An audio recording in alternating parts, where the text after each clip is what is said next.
আপনি যেই কোনো বিপদের যেই কোনো প্রয়োজনের দোয়া যদি কবুল করাইতে চান যদি যে দোয়া কবুল করাইতে হবে, আপনি দোয়া কবুল করাবেন।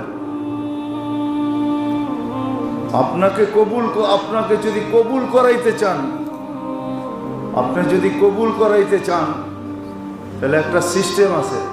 প্রথমে 100 বার আয়াতুল কুরসি, 100 বার দুরূদ শরীফ পড়বেন, 499 বার পড়বেন লা হাওলা ওয়ালা কুওয়াতা ইল্লা বিল্লাহ।